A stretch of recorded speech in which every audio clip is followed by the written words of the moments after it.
പാതിവില തട്ടിപ്പിനിരയായ 200ഓളം പേർ പങ്കെടുത്ത സംഗമം ഈരാറ്റുപേട്ടയിൽ നടന്നു.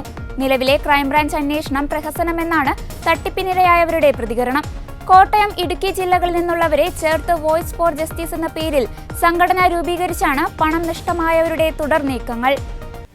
പാതിവില തട്ടിപ്പ് കേസിൽ ക്രൈംബ്രാഞ്ച് അന്വേഷണം പുരോഗമിക്കുമ്പോഴും ഇരകളാക്കപ്പെട്ടവരുടെ ആശങ്കകൾ ഇപ്പോഴും നിലനിൽക്കുകയാണ്.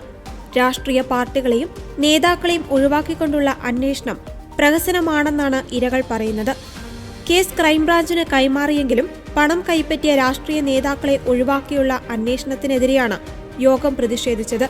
രാഷ്ട്രീയ നേതാക്കളുടെ പങ്കാളിത്തവും സഹകരണവും കണ്ടു വിശ്വസിച്ചാണ് സാധാരണക്കാർ പണം നൽകിയതെന്നും നേതാക്കളെ ഒഴിവാക്കിയുള്ള അന്വേഷണം ഫലപ്രദമാകില്ലെന്നും തട്ടിപ്പിനിരയായവർ പറഞ്ഞു. ഈരാറ്റുപേട്ടയിലെയും സമീപത്തെ 8ഓളം പഞ്ചായത്തുകളിലെയും 200ലധികം പേരാണ് സംഗമത്തിൽ പങ്കെടുത്തത്. മേഖലയിലെ 800ലധികം പേർക്ക് പണം നഷ്ടമായതായാണ് വിലയിരുത്തൽ. ഇതിൽ തന്നെ കൂടുതലും സ്ത്രീകളാണ്. പള്ളിക്കുന്ന എടച്ചേരി മാനസം ഹൌസിൽ എ മോഹനൻ നൽകിയ പരാതിയിലാണ് ആനന്ദകുമാർ അടക്കം 7 പേരെ പ്രതികളാക്കി കേസെടുത്തത്. കണ്ണൂർ സീഡ് സൊസൈറ്റിയിലെ വനിതാംഗങ്ങൾക്ക് പകുതി വിലയ്ക്ക് സ്കൂട്ടർ നൽകാമെന്ന് വാഗ്ദാനം ചെയ്ത് 2,96,40,000 രൂപ തട്ടിയെടുത്തതാണ് കേസ്. അനന്തുകൃഷ്ണനാണ് ഒന്നാം പ്രതി.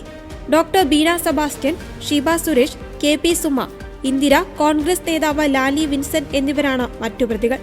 ആനന്ദകുമാറിന്റെ ശാസ്തമംഗലത്തെ വീട്ടിലും ഓഫീസിലും തോന്നയ്ക്കലിലെ സായിഗ്രാം ഓഫീസിലും ED പരിശോധന നടത്തിയിരുന്നു.